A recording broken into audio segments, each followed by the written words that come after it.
Bismillahirrahmanirrahim. Alhamdulillahi rabbil alamin.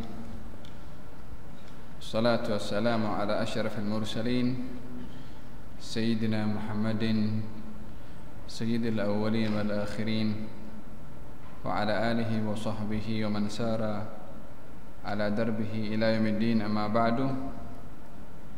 Alhamdulillah, kita bertemu lagi dalam majlis Syama'il Rasul, yaitu untuk mengkaji syama'il, sifat-sifat baginda Rasulullah sallallahu alaihi wa ala alihi wa sahbihi wasallam.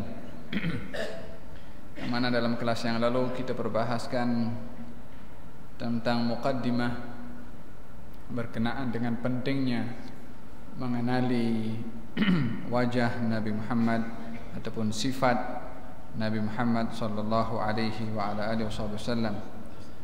Saya bahaskan beberapa hadis berkenaan dengan bagaimana tinggi beliau, warna kulit beliau, rambut beliau, kemudian jumlah bilangan uban beliau, dan beberapa hadis yang saya bahaskan berkenaan cara duduk beliau dan lain sebagainya. InsyaAllah pada hari ini kita sambung berikut tentang sifat Nabi Muhammad sallallahu alaihi wasallam, seperti mana dalam riwayat yang disandarkan kepada Sayyidina Ali bin Abi Thalib ataupun daripada Hasan bin Ali bin Abi Thalib. Nah, bulan lepas kita ada bahas 5 hadis, ya kan? Saya ingat 5 hadis kita bahaskan. Hadis yang ke-6 muka surat 5. Hadis yang ke-6 muka surat 5 daripada Ali bin Abi Thalib radhiyallahu anhu berkata, "Lam yakun Rasulullah sallallahu alaihi wasallam bil-tawil al-mumaghid wala bil-qasir al-mutaraddid. كان ربعة من القوم لم يكن بالجعد الغطة ولا بالسبط. كان جعدا رجلا ولم يكن بالمطهم ولا بالمكلثم. وكان في وجهه تدوير أبيض مشرب atau مشرب, boleh dua, مشرب atau مشرب. أدعج العينين أهدب الأشفار جليل المشاش والكتد أجرد ذو مسربة شثن الكفين والقدمين إذا مشى تقلع كأنما ينحط من صبب. وإذا التفت معا بين كتفيه خاتم النبوة وهو خاتم النبيين. أجود الناس صدرا وأصدق الناس لهجة وألينهم عريكة وأكرمهم عشرة.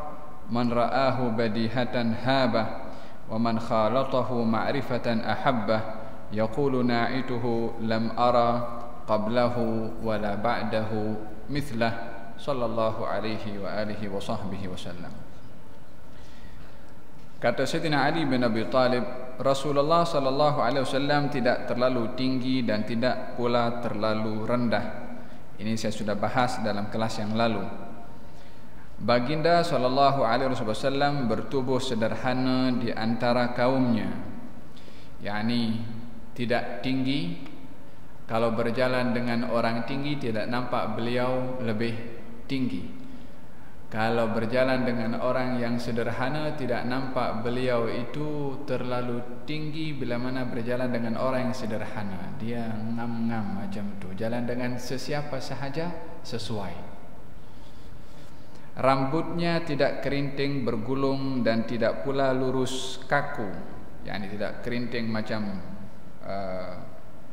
apa itu orang negro, ataupun tidak lurus juga macam kita orang di Asia sini yang lurus macam tu. Dia agak berombak-ombak sedikit rambut Nabi sallallahu alaihi wasallam, dan bahagian belakang itu panjang sampai menyentuh ke bahagian bahu, dan juga bahagian tepi ini adalah berada di bawah cuping telinga menghampiri kepada bahu. Jatuhan rambut Nabi itu tidak kerinting macam tu dan tidak pun lurus, antara kerinting dengan lurus. Itu bentuk rambut Nabi Muhammad sallallahu alaihi wasallam. Tetapi ikal bergelombang, dikatakan. Badannya tidak gemuk, wajahnya sedikit bulat dan agak bujur, yakni bukan bulat seperti bola, tidak pun membujur langsung ke bawah. Itu bentuk bulatan wajah Nabi Muhammad sallallahu alaihi wasallam. Kulitnya putih kemerah-merahan, matanya hitam pekat dan bulu matanya lentik. Bulu mata baginda Rasulullah. Bahunya bidang. Baginda sallallahu alaihi wasallam memiliki bulu yang memanjang dari dada sampai ke pusat. Ini menunjukkan kalau terkadang baginda Rasulullah sallallahu alaihi wasallam adalah berada dalam keadaan melepas bajunya. yakni memang dalam beberapa riwayat dinyatakan kalau baginda Rasulullah terkadang membuka baju dalam beberapa keadaan, seperti dalam satu peperangan yang mana baginda selesai daripada berperang, waktu itu hujan dan baginda Rasulullah membuka bajunya, memeras baju itu lalu dijemur oleh Nabi, dan Nabi berbaring di bawah sebuah pokok sambil menunggu baju itu kering. Pada waktu itu kalau nak tunggu baju kering tak perlu lama pun, panas juga sana luar biasa, Masya Allah, cepat kering baju. Dalam keadaan beliau itu berbaring, as-sahabah yang pada waktu itu memang mencari tempat yang teduh, tapi ada satu pokok di situ memang yang begitu teduh. Pokok itu yang disediakan untuk Rasulullah, yang lain dia pandai-pandai cari sendirilah. Maka pokok yang begitu rindang disediakan untuk Rasulullah, sementara pokok yang lain itu agak berjauhan. Adapun yang mereka juga tidak semuanya mendapatkan pokok, tetapi mereka berteduh di bawah mereka buat sendirilah, tapi menjauh daripada Nabi SAW untuk tidak mengganggu privasi Rasulullah SAW. Yang pada waktu itu seorang musuh yang menyelinap dan melihat Nabi seorang diri berbaring di bawah pokok, musuh itu pun mengambil kesempatan ini peluang untuk membunuh, maka dihampiri Rasulullah sementara beliau tidur, dan diambil pedang Rasulullah yang sedang digantung di sebelah baju yang dijemur itu, pedang Nabi sendiri yang diambil oleh musuh itu dan letakkan di leher Nabi macam ni. Man yamna'uka minni ya Muhammad, siapa yang boleh larang atau siapa yang boleh mencegah engkau atau menolong engkau daripada aku saat ini wahai Muhammad? Kata orang itu, nama orang itu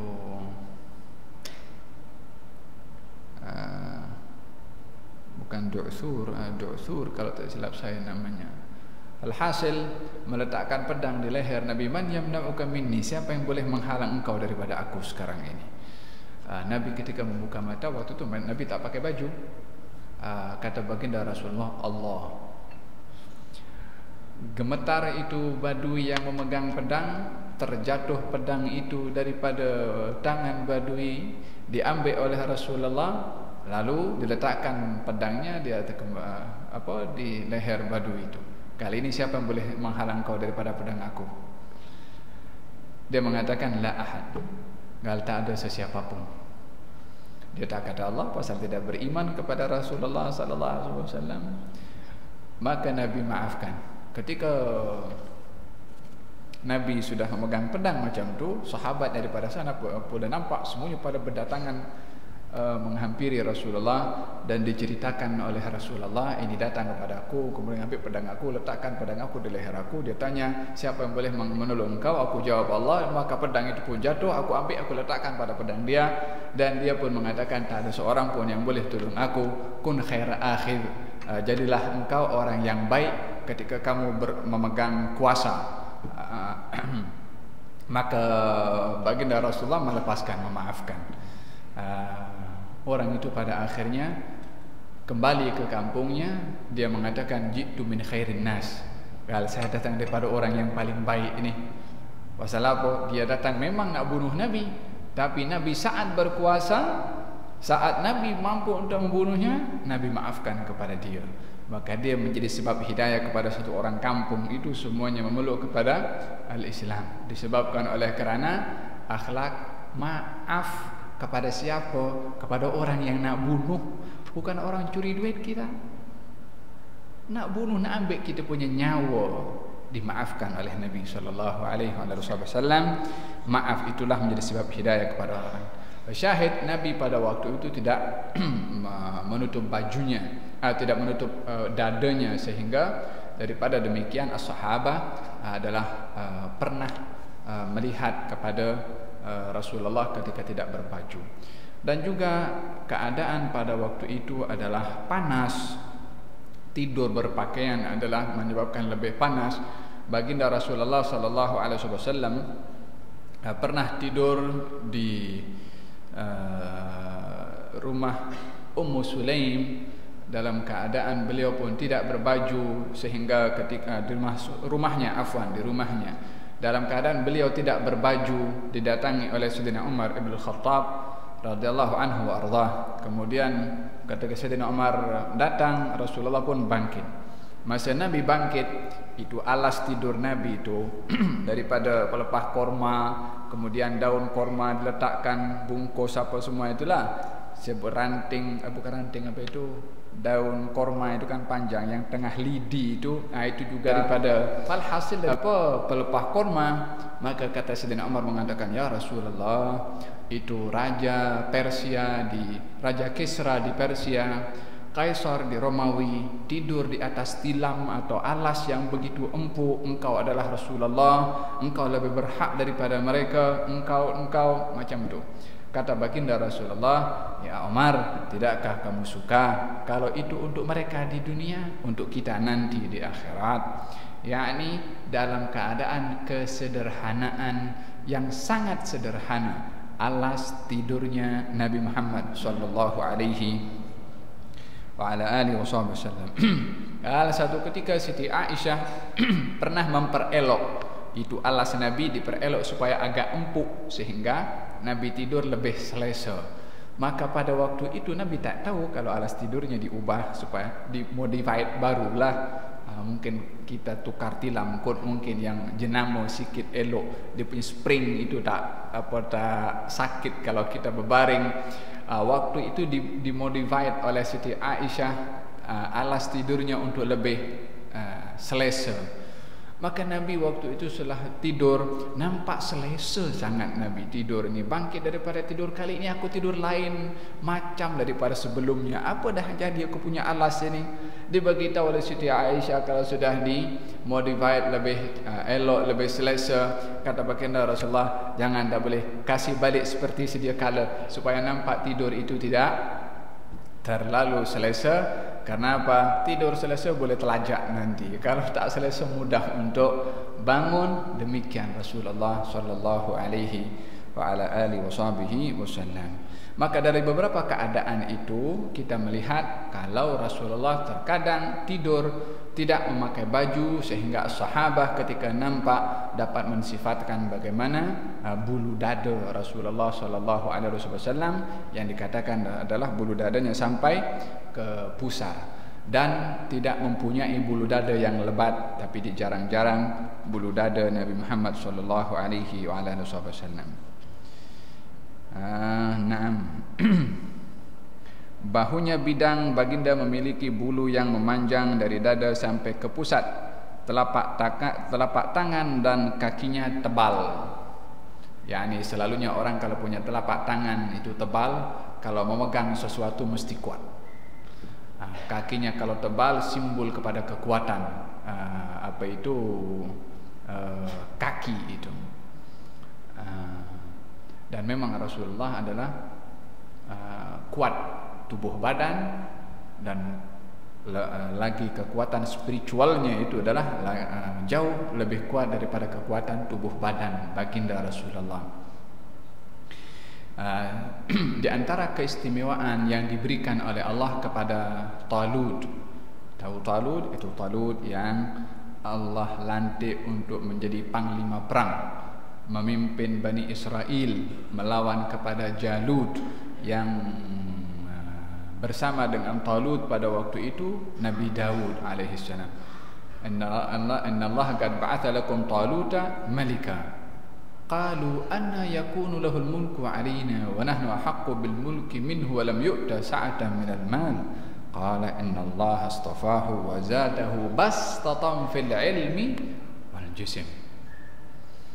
Talut ketika dijadikan panglima perang oleh Allah Subhanahu wa taala, Bani Israel komplain, apa pasal dijadikan dia jadi panglima perang? Dia itu miskin, dia tak punya duit. Allah jawab, Allah telah berikan kepada dia kelebihan. Apa itu? Al-bastah, kelebihan dalam ilmu dan juga tubuh badan, yakni kuat. Maka dalam berperang memerlukan kepada kekuatan tubuh badan. Baginda pun juga mempunyai kekuatan yang luar biasa. Sehingga saya ingat saya pernah ceritakan di sini seorang yang handal di dalam bergusti, bernama Rukana. Di zaman Rasulullah ada, zaman itu gusti pun sudah ada juga. Yang champion waktu itu adalah seorang bernama Rukana. Dia tak boleh dikalahkan. Sampai dikatakan kalau Rukana ini dia berdiri di atas kulit kambing ke, lembu ke, onta ke, 10 orang nak tarik itu kulit, nak jatuhkan itu Rukana tak boleh jatuh. Daripada kuatnya dia punya pijakan itu kepada kulit haiwan. Waktu itu dia cabar Nabi, jom kita bergusti, kalau kamu boleh kalahkan saya nak masuk Islam. Kata baginda Rasulullah, kamu betul nak masuk Islam? Dia kata, ya, jom. Dilayan oleh Nabi SAW.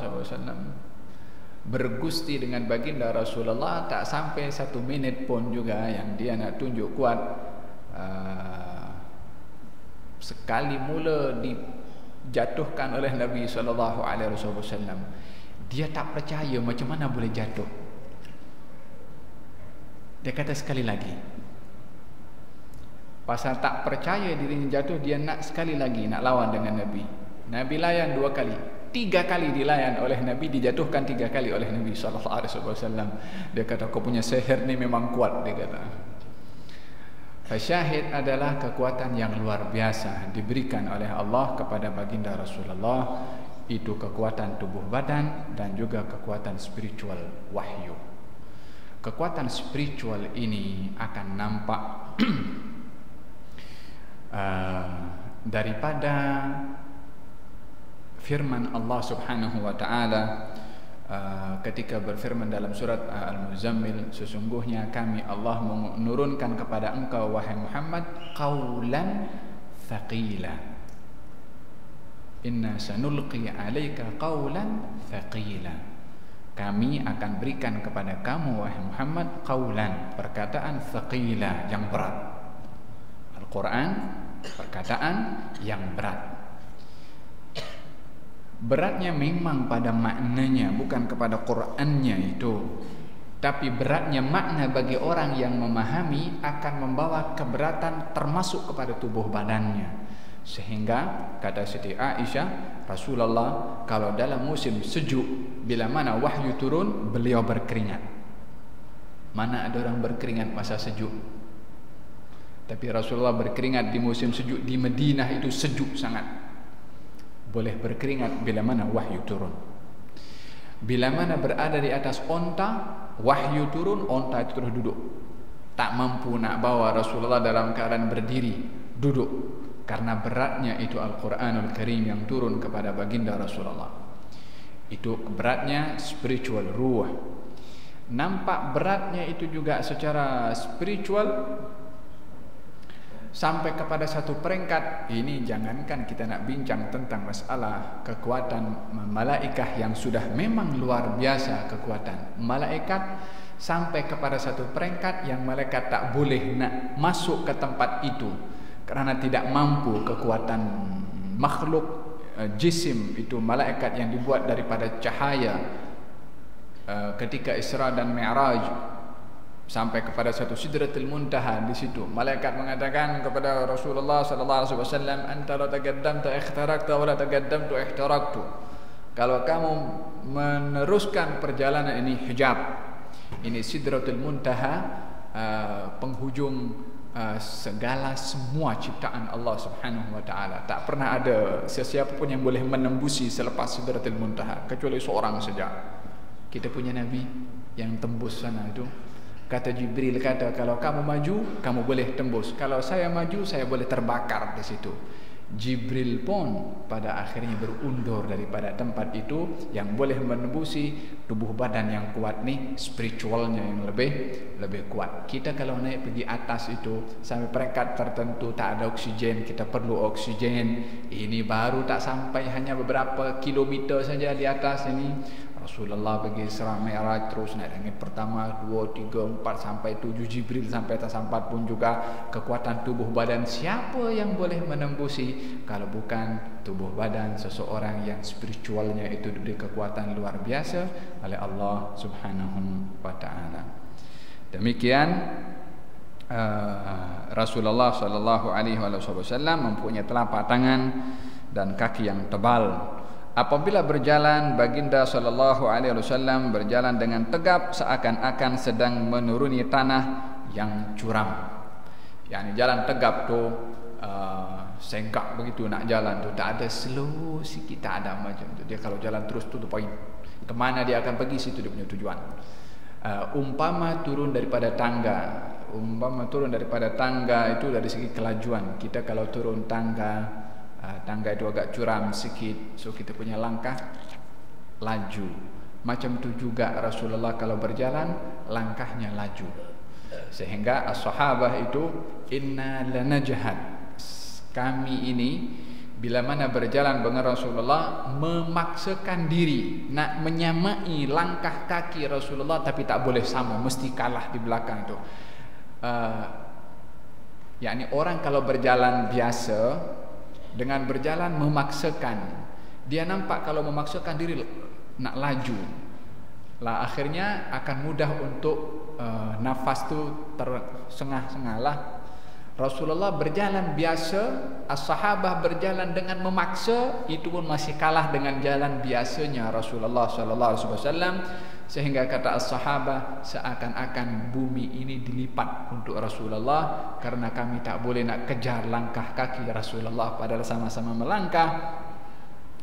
Rasulullah sallallahu alaihi wasallam yakni laju di dalam melangkah, sehingga as-sahabah salah seorang daripada mereka yang berjalan dan berusaha nak mengejar langkah kaki Rasulullah tapi masih terlambat, dilajukan lagi, terlambat lagi, sampai satu peristiwa dia kata, aku berjalan dengan Rasulullah dan aku dalam keadaan memaksakan diri untuk menyamai perjalanan bersama Rasulullah. Aku khawatir, aku teringat kalau aku akan pijak bayangan Rasulullah dengan kaki aku, maka aku dengan demikian tidak sopan memijak bayangan Rasulullah sallallahu alaihi wasallam. Dicari bayangannya, nak berundurlah, berjalan tak nak pijak bayangan Rasulullah sallallahu alaihi wasallam. Isyid adab, adab macam mana mereka diajar oleh Nabi sallallahu alaihi wasallam.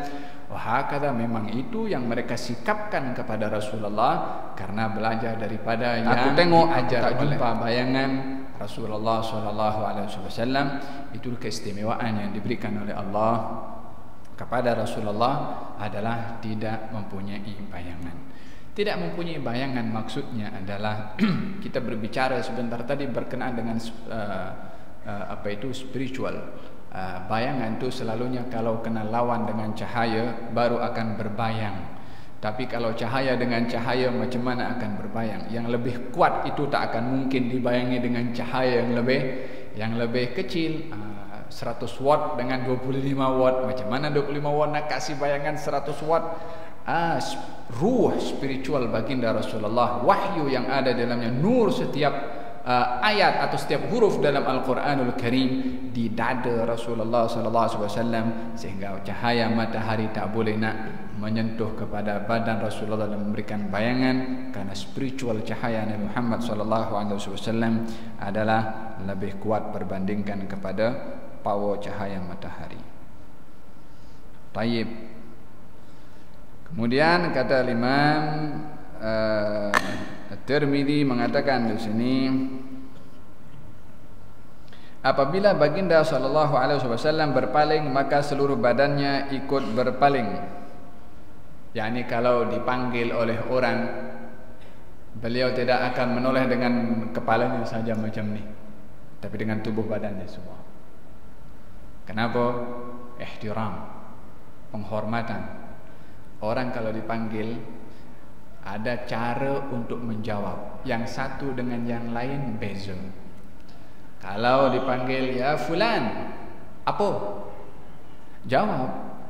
Tapi jawaban apa tu tak sesopan jawaban ya. Fulan, ya. Ya lebih sopan berbandingkan apa. Yang lebih sopan lagi fulan, hamba. Lagi lebih sopan. Kalau orang dipanggil pun juga fulan, tak menoleh ya, tapi dia tak menoleh. Kita akan kata, tengoklah kalau orang cakap dengan kau tu. Kita kalau orang bercakap dengan orang lain, kemudian tak menghadap macam orang tu terkilan. Kalau menoleh macam ni pun dah okeylah. Tapi baginda Rasulullah bukan dengan kepalanya saja menoleh, tapi dengan tubuh badannya. Ya Rasulullah akan menoleh terus dengan tubuh badannya, sebagai penghormatan, adab kepada orang yang memanggil. Wahakala. Di antara kedua bahunya terdapat khatam an-nubuwah. Ini khatam an-nubuwah di antara dua bahu Nabi SAW. Nanti kita akan bahaskan apa itu khatam an-nubuwah dalam babnya yang sudah ada. Itu khatam an-nubuwah, ini cop mohor, penutup kenabian seluruh para anbiya dengan Nabi Muhammad SAW. Diletakkan khatam an-nubuwah. Khatam an-nubuwah ini adalah satu tanda yang Allah berikan kepada baginda Rasulullah sebagai pemberitahuan dari Allah kalau tak ada lagi Nabi setelah Nabi yang ada khatam. Yani Nabi-Nabi yang lain tak ada khatam itu. Sebab khatam itu artinya penutup, cop mohor, khalas. Setelah itu tak ada lagi Nabi. Maka setiap Nabi yang diutus oleh Allah tidak ada tanda itu. Sebab Nabi yang diutus sebelum Nabi Muhammad adalah bukan Nabi yang terakhir. Nabi yang terakhir adalah Nabi Muhammad. Maka dengan demikian yang diberi cop tanda penutup para anbiya kenabian adalah Nabi Muhammad SAW. Itu sudah diberitahukan oleh Allah dalam kitab Taurat dan juga kitab Al-Injil tentang khatam an-nubuwah. Oleh demikian dalam sirah diberitahukan ketika baginda Rasulullah pergi ke Syam berniaga dengan bapa saudaranya Abu Talib, lalu dipanggil oleh Buhairah, seorang padri Kristian, memanggil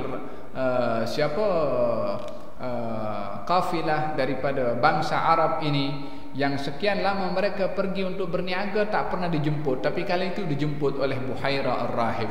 Kata Abu Talib mengatakan, kami kerap datang pergi ke sini tapi kamu tidak pernah menjemput, tapi kali ini kamu menjemput, ada sesuatu yang sebab yang engkau maksudkan. Kata Buhairah, kami tak diberitahu sebab sebenar, yang pada akhirnya Buhairah mengatakan, adakah di antara kamu yang tidak ikut bersama dengan kamu semua untuk datang ke rumah saya?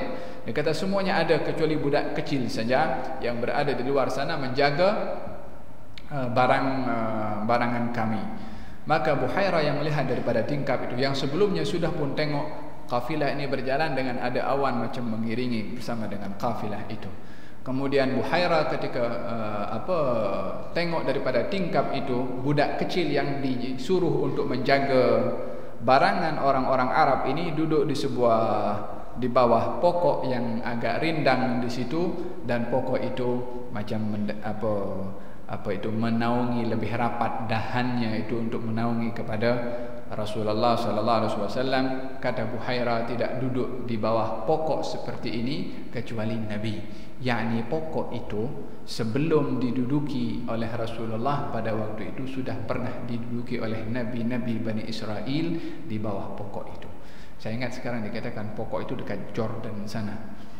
Dikatakan kalau masih kekal sampai hari ini ada pokok itu. Kebenarannya Allahu a'lam. Tapi katanya memang di situ tempat Buhairah, Kristen, padri Kristen itu yang menjemput kafilah daripada bangsa Arab yang berniaga di sana. Lalu Buhairah mengatakan kepada mereka yang dewasa itu supaya semua dipanggil, termasuk budak kecil itu. Rasulullah umurnya masih waktu itu 8 tahun, saya ingat, lebih kurang atau 12 tahun umur baginda Rasulullah. Kemudian ketika dibawa oleh Abu Talib,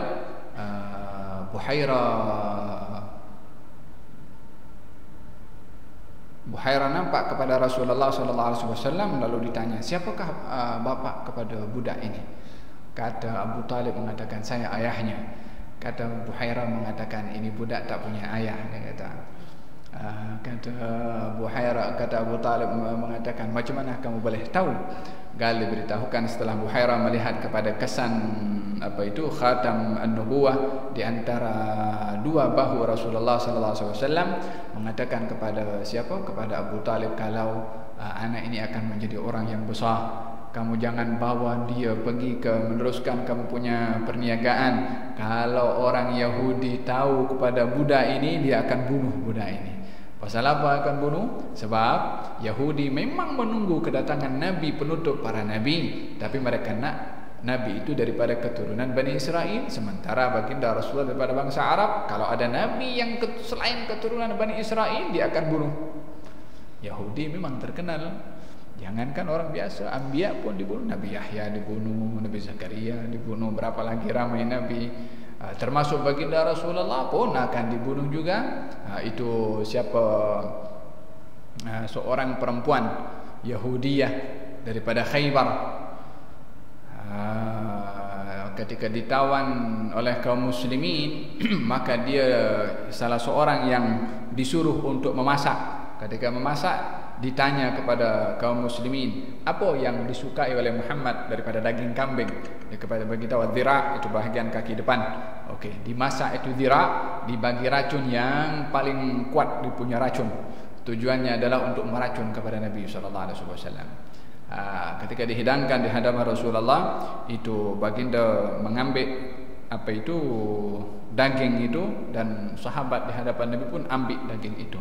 Nabi ketika mendekatkan daging itu di mulutnya, dan sempat Nabi menggigit sedikit daripada daging itu, sahabat pun start makan. Itu daging yang digigit ataupun daging yang dipegang oleh Nabi, berkata, ya Rasulullah, saya ini sudah diracun oleh perempuan itu, jangan kamu makan saya sudah diracun. Baru dimuntahkan oleh Nabi, sementara sahabat yang di hadapan Nabi itu makan racun, makan daging yang sudah beracun itu, dan meninggal dunia seketika pada waktu itu. Itu perempuan Yahudi ditangkap, kemudian ditanya, kenapa kamu buat macam ni? Dia kata, kalau memang dia itu, yakni Rasulullah memang Nabi, pasti dia akan dijaga oleh Allah. Tapi kalau dia adalah orang yang hanya menuntut kekuasaan, pasti dia akan mati dengan racun yang aku dah letakkan dia pada daging tersebut. Pada akhirnya perempuan Yahudi itu memeluk kepada agama Islam. Dimaafkan bagi pihak Nabi, dimaafkan bagi pihak Nabi, tapi ditunaikan dia punya hukuman kepada wanita itu disebabkan oleh kerana sahabat Nabi yang meninggal dunia disebabkan oleh racun tersebut. Qisas kerana mesti ditunaikan.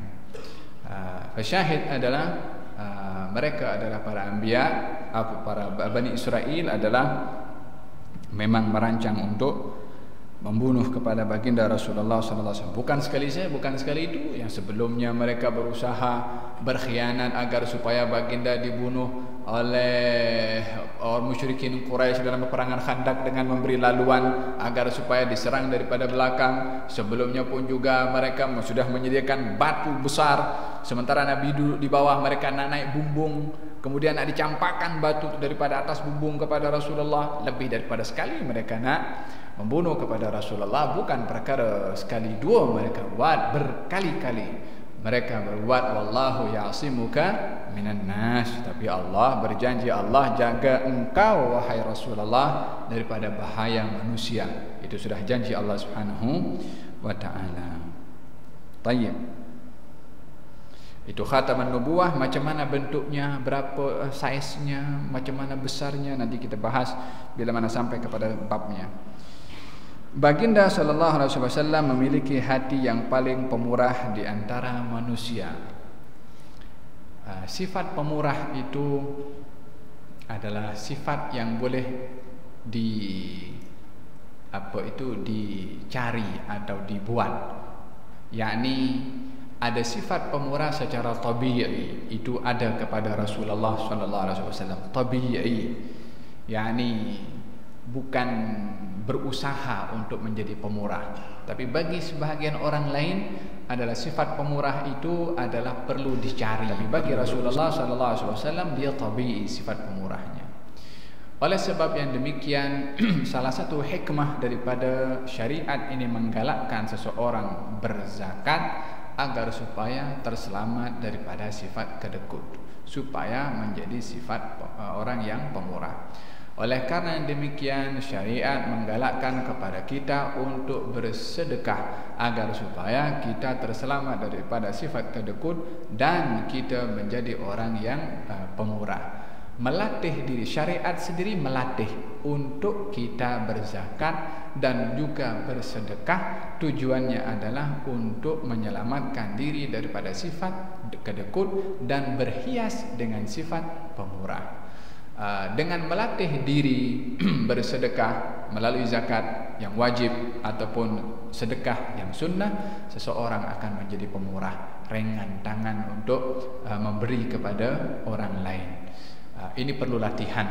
Awalnya nak bagi berat, ya Allah, nak bagi susah sangat, berapa bagi sekian, berapa kurang aku punya duit sekarang. Orang yang pemurah dia tak berkira lagi dah. Yang dikeluarkan tak diingat lagi, berapa ya tadi aku keluar, tak diingat lagi dah. Dan tidak pernah bila mana dia memberi hari ini esok tak beri. Pasal apa? Semalam dah bagi. Orang pemurah tak berkira macam tu. Hari ini dah lupa dah, esok ada dia bagi, tak ada dia tak bagi. Dia nak bagi dia bagi, dia tak nak bagi dia tak bagi.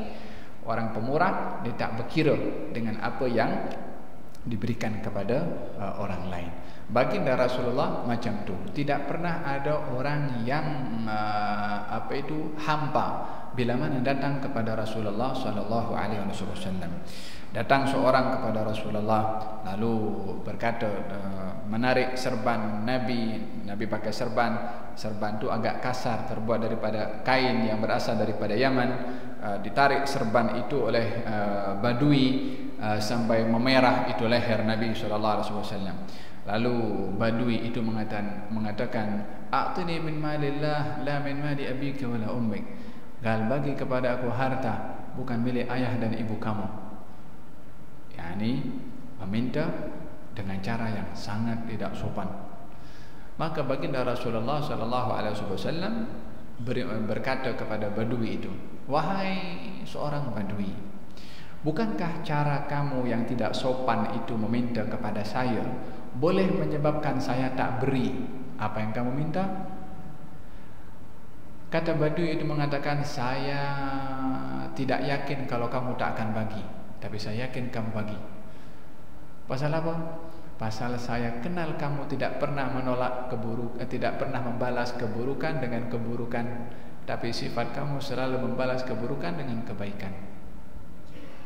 Badui pun tahu bagaimana perangai Rasulullah SAW. Dibagi oleh Nabi SAW. Kemudian Nabi tanya, "Dah cukup ke?"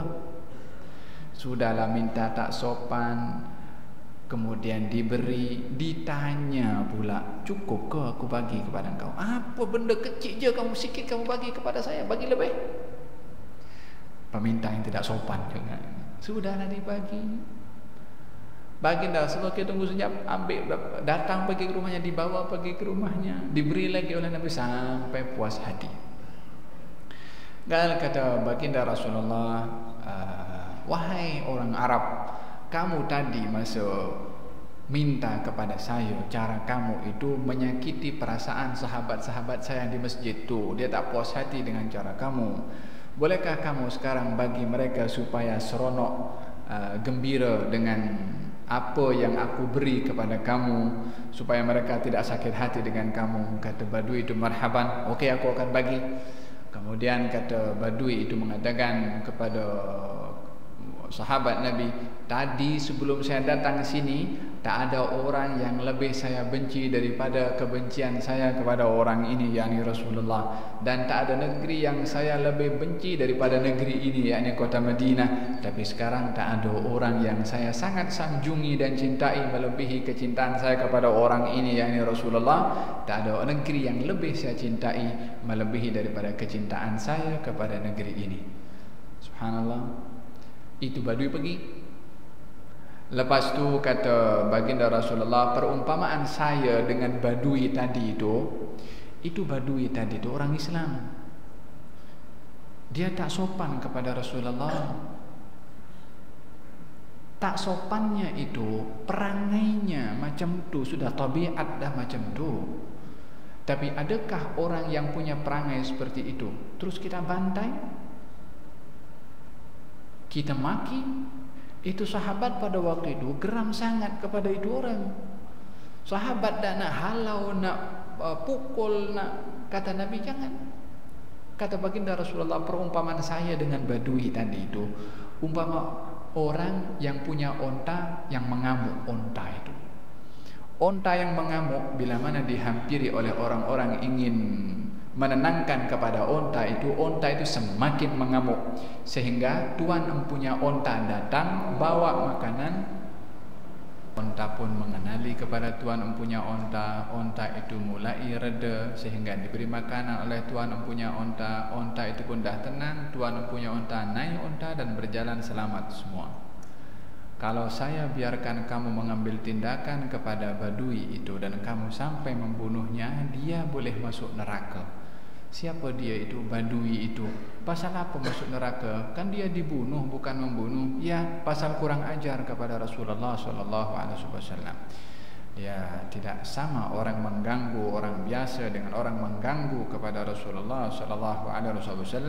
Innal ladzina yu'dzuna Allah wa rasulahu la'anahumullah. Sesungguhnya orang yang menyakiti Allah dan Rasulnya dilaknat oleh Allah Subhanahu wa ta'ala. Tapi baginda Rasulullah tidak mahu orang itu masuk neraka. Makanya Nabi halang sahabat mengambil tindakan. Biarkan aku jinakkan kepada orang itu macam mana tuan empunya onta, kasih sejuk kepada onta itu. Pada akhirnya dia pun rela dan puas hati pergi dengan berubah keadaannya. Yang awalnya daripada tidak suka menjadi suka kepada Rasulullah sallallahu alaihi wa ala alihi wa sahbihi wasallam. Dan beliau amat pemurah bila mana berada di bulan Ramadan. Kata Sayyidina Abdullah bin Abbas, adalah Rasulullah sallallahu alaihi wasallam orang yang sangat pemurah. Yani tak ada orang datang minta kecuali dibagi oleh Nabi. Dan beliau teramat lagi pemurah bila mana di bulan Ramadan. Yani kata Abdullah bin Abbas, sifat pemurahnya macam angin berhembus. Yani angin berhembus dia berjalan terus macam tu. Yani macam tu, apa yang ada bagi macam tu. Keadaan Rasulullah sallallahu alaihi wa alihi wasallam. Setelah peperangan Hunain, baginda mendapatkan harta rampasan perang yang begitu banyak. Dan di antara harta rampasan perang itu sejumlah bilangan kambing di antara dua lembah atau dua gunung dipenuhi dengan kambing. Itu satu orang dibagi sebanyak itu oleh Nabi SAW. Kata orang, betul ke kamu bagi saya segitu banyak? Dia kata, ya, dibagi oleh Nabi SAW. Dia balik kampung, dia bagi tahu kepada orang kampung, saya datang daripada orang yang tak takut miskin. Dibagi daripada yang dimiliki oleh Rasulullah kambing sebanyak di antara dua gunung. Yani orang kalau bagi banyak itu dipikir-pikirlah sekarang Zaman sekarang ini jangankan sedekah yang sunnah, yang wajib saja, kalau orang ada 1 juta ringgit, contohlah 1 juta ringgit, dia kena mesti keluarkan duit 25.000, ya kan, 25.000 ringgit. Macam tu pejam mata 25.000 ringgit. Kalau 10 juta, kalikanlah. Kalau 1 bilion, 250.000, dapat rumah kita satu. Kalau bukan hati orang yang disinari dengan cahaya iman dan yakin kepada Allah Subhanahu wa taala, tak murah, tak mudah nak keluarkan dengan segitu banyak. Itu yang wajib. Wahakala kita disuruh melatih diri ini daripada yang biasa sekarang ini, daripada dalam keadaan yang sederhana dulu. Bila mana jadi orang kaya itu dah biasa keluar, maka kita tak berkira lagi dah berapa yang keluar, sebab kita melatih daripada yang sedikit. Tapi kalau daripada sedikit lagi dah tak bagi, apatah lagi banyak lagi tak bagi kita. Faham tu?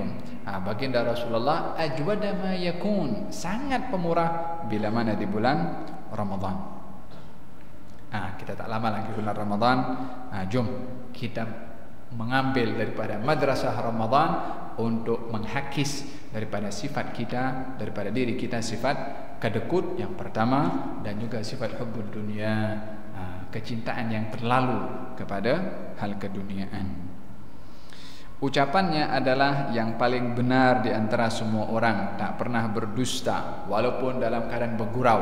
Tak berdusta baginda Rasulullah, selalu berkata benar, selalu jujur. Seorang wanita datang kepada Rasulullah, wanita agak berumur. Kata wanita itu mengatakan, "Ya Rasulullah, doakan saya masuk syurga." Kata Nabi SAW, "Di syurga tak ada orang tua." Itu wanita tua itu dah mula sedikit terkilan. Kata baginda Rasulullah, "Kamu akan berubah menjadi muda, tidak tua." Tapi kata-kata itu benar. Yani Nabi bergurau, tapi guraunya pun benar. Tidak ada gurauan yang dusta. Perangainya amat lembut kepada sesiapa saja, baik kepada orang yang lembut kepada Nabi, baik kepada orang yang kasar kepada Nabi. Fabima rahmatin minallahi linta lahum, dengan rahmat Allah kepada engkau wahai Rasulullah, hendaklah engkau berlemah lembut. Walau kunta faddan ghalidhal qalbi, kalau kamu itu faddan itu kasar dalam tutur kata, ghalidhal qalbi keras perangai di dalam hati. Kadang orang itu boleh jaga mulutnya tapi tak boleh jaga sikapnya. Dia kalau orang marah dengan memalingkan muka saja macam ni, orang dah terkilan. Walaupun dia tak berkata-kata, pasal apa dia memalingkan muka? Hatinya keras. Rasulullah bukan tutur katanya yang lembut, bahkan hatinya pun. Walau kunta faddan ghalidhal qalbi, kalau kamu kasar dalam tutur kata dan keras hati kamu, lam faddu min haulik, orang akan lari daripada kamu. Yani tugas Nabi nak tarik orang supaya beriman, tapi kalau kata-kata itu kasar, keras perangai dalam hati, orang akan lari. Orang yang punya kata-kata kasar atau keras hati, pengikutnya itu satu antara dua. Kalau tidak lari, perangai pengikut sama dengan guru.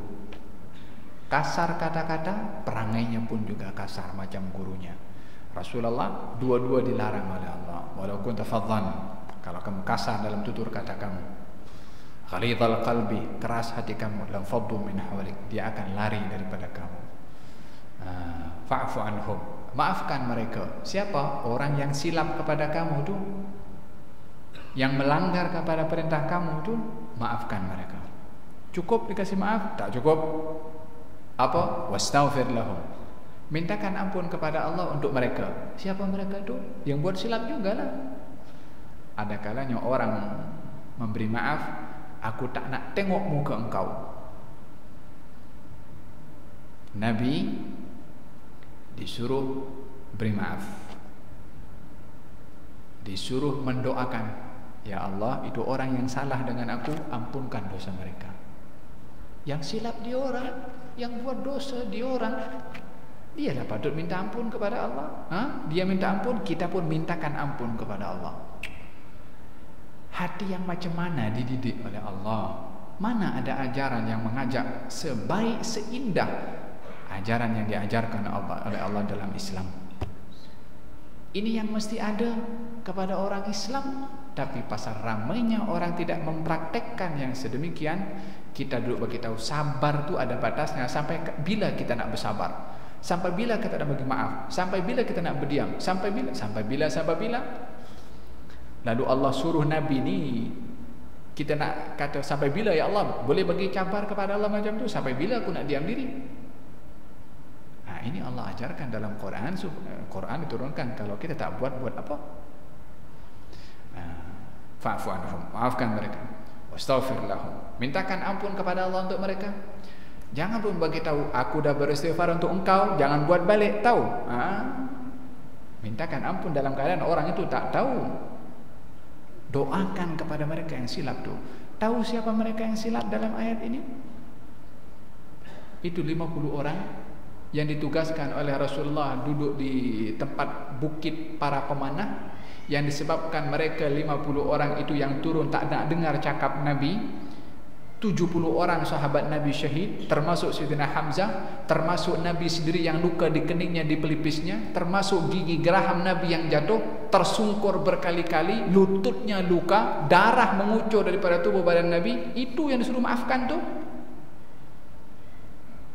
Itu mereka 50 orang tu suruh maafkan itu, yang menjadi sebab 70 orang syahid, yang menjadi sebab Nabi tersungkur berkali-kali. Silap orang kepada kita tak sebesar apa yang dilakukan, apa yang berlaku kepada Rasulullah. Tapi kita tidak mudah untuk bagi maaf kepada orang. Kita lebih memilih kepada dendam. Pasal apa? Problem di dalam ni susah nak kasih maaf. Perlu ada penawar hati. Diobati kita punya hati ini supaya mudah untuk memberi maaf, supaya kita pun mudah dimaafkan oleh Allah. Orang yang paling banyak dimaaf oleh Allah, orang yang paling banyak kasih maaf kepada orang lain. Nak maaf Allah, bagi maaf orang. Tak nak maaf Allah, jangan kasih maaf orang. Settle masalah. Perangainya amat lemah lembut dan mulia dalam pergaulan. Dalam bergaul amat mulia, menunaikan hak sahabat walaupun sahabat tidak menunaikan haknya. Hak kata Rasulullah, tidak berjabat tangan Rasulullah kecuali yang melepaskan jabatan tangan tu orang tu. Tidak dipanggil Rasulullah untuk berbicara kecuali baginda akan mendengarkan sampai orang itu selesai bicara pergi sendiri. Apa itu akhlak yang luar biasa ditampilkan, diterjemahkan oleh Rasulullah sallallahu alaihi wasallam. Siapa yang kali pertama melihatnya dan tidak pernah mengenali sebelum itu, pasti akan menaruh perasaan gerun dan hormat terhadapnya karena melihat kehebatannya. Ada orang-orang yang punya karisma tersendiri di sisi Allah Subhanahu wa taala, sehingga karisma itu membuat orang bila mana dah jumpa, tapi bila mana dah jumpa, dah bercakap seronok, tak nak berhenti bercakap pula dengan Rasulullah sallallahu alaihi wasallam. Muhakala itu karisma yang diberikan oleh Allah kepada baginda Rasulullah. Seorang wanita tua datang kepada Rasulullah sallallahu alaihi wasallam terserempak macam tu. Terserempak, maka dia pun terkejut dan gemetar karena terserempak dengan Nabi sallallahu alaihi wasallam.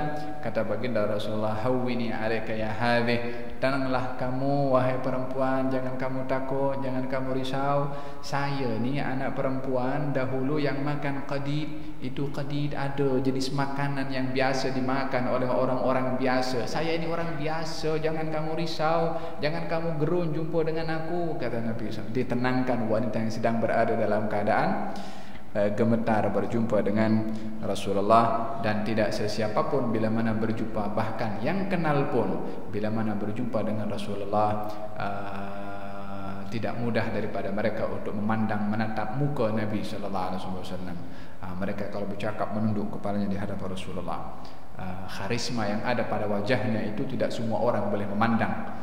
Yang budak-budak kecil macam Abdullah bin Abbas, Abdullah bin Umar, kemudian Al-Hasan, Al-Husain, Ali bin Abi Talib, yang mereka dididik masih kecil-kecil oleh Nabi, mereka boleh tengok sebab masih kecil-kecil. Tapi yang sudah dewasa, yang sudah memahami Rasulullah sallallahu alaihi wasallam, tidak mudah melihat, memandang kepada Rasulullah dengan wajahnya menatap langsung.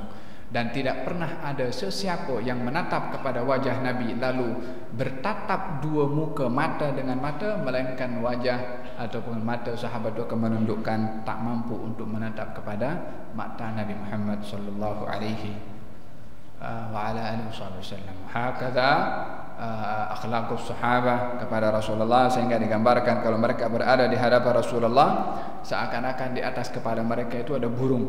Pasal apa? Khusyuk dengar Nabi SAW, tak bergerak langsung. Kalau ada burung di atasnya tak terbang. Pasal apa? Disangka batu. Tenang di hadapan Rasulullah. Hakadha as-sahabah. Kata Urwah bin Mas'ud Al-Thaqafi, saya melihat sahabat ini, Urwah bin Mas'ud Al-Thaqafi, dia orang kafir ketika berunding dengan Rasulullah. Saya melihat macam mana sahabat Muhammad melayan kepada Muhammad amat luar biasa. Dan kalau menyuruh, semua orang berebut nak menunaikan suruhannya. Kalau berkata, semuanya diam senyap nak dengar apa yang dikata. Kalau berwudu, semuanya berebut nak ambil bekas wudunya itu. Hampir mereka bergaduh satu dengan yang lain nak berebut kepada bekas wudunya. Kalau meludah, mereka ambil itu ludahnya. Orang mana yang akan diambil ludahnya kalau bukan seperti Rasulullah SAW. Ini fil Bukhari, ma tanakhama nukhamatan, tidak meludah dengan ludahnya kecuali mereka akan berebut mengambil kepada ludah Nabi Muhammad sallallahu alaihi wasallam. Ini ludah orang yang pernah pergi naik Sidratul Muntaha. Ini ludah yang sudah ada lidah yang tidak pernah berhenti berzikir dan bermunajat dengan Allah Subhanahu wa taala. Ini ludah yang diletakkan kepada mata Sayyidina Ali yang sakit mata boleh sembuh. Ini ludah diletakkan di kaki Sayyidina Abu Bakar yang kena sengatan ular boleh sembuh. Bukan sembarang ludah. Ludah orang mungkin kot. Ludah Rasulullah sallallahu alaihi wasallam, ma tanakhama nukhamatan, tidak meludah kecuali orang berebut ingin mengambil ludah Nabi Muhammad sallallahu alaihi wasallam. Ini sikap as-sahabah kepada Rasulullah. Hakala. Maka sesiapa yang telah bergaul dan mengenalinya pasti akan mencintainya sallallahu alaihi wasallam. Orang yang menceritakan sifatnya pasti akan berkata,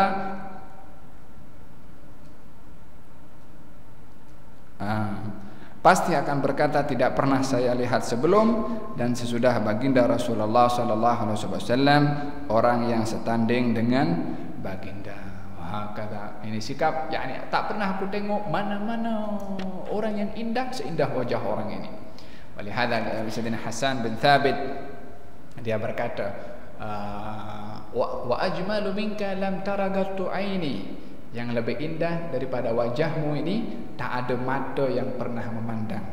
Wa afdalu minka lam talidan nisa'u, yang lebih mulia daripada engkau ni tak ada mana-mana perempuan yang pernah melahirkan. Khuliqta mubarra'an min kulli aibin, kamu dicipta, dilahirkan suci, bersih daripada segala kekurangan, daripada segala aib. Ka'annaka qad khuliqta kama tasha'u, macam mana kamu dicipta oleh Allah ikut ikut rupa paras yang kamu suka.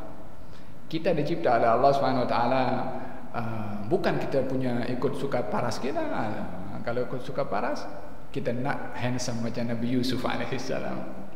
Tapi baginda Rasulullah sempurna segalanya, seakan-akan dicipta mengikut kesukaan Rasulullah. Nak dibentuk macam mana, itu yang dicipta oleh Allah Subhanahu wa taala kepada baginda Rasulullah sallallahu alaihi wasallam. Insyaallah Kali ini satu hadis dulu. Pasal panjang kita bahas panjang lebar insya-Allah. Yang berikutnya hadis yang ketujuh daripada Hasan bin Ali bin Abi Thalib. Kita akan cuba agak laju sikit insya-Allah. Kita akan sambung pada minggu hadapan insya-Allah. Nah, 26 hari bulan insya-Allah. Hari Rabu akan datang 26 hari bulan. اللهم اهدنا بهداك واجعلنا ممن يسارع في رضاك ولا تولنا وليا سواك ولا تجعلنا ممن خالف امرك وعصاك وحسبنا الله ونعم الوكيل ولا حول ولا قوة الا بالله العلي العظيم اللهم انا نسألك حبك وحب رسولك وارزقنا عملا يقربنا الى حبك يا رب العالمين اللهم اجعلنا من المحبوبين لديك وعند حبيبك محمد صلى الله عليه وسلم اللهم اشرف في انفسنا وفي قلوبنا حقيقة المحبة واذقنا حلاوتها في الدنيا وقبل الوفاة وفي البرزة وفي الآخرة واجمعنا معه في الدنيا وقبل الوفاة وفي البرزة وفي الآخرة يا رب العالمين حقق علينا هذا المعاني في الظاهر والباطن وارزقنا حقيقة الاقتداء به صلى الله عليه وسلم يا رباه يا غوثاه إنك على كل شيء قدير وبالإجابة جدير وصلى الله على سيدنا محمد وعلى آله وصحبه وسلم الحمد لله رب العالمين.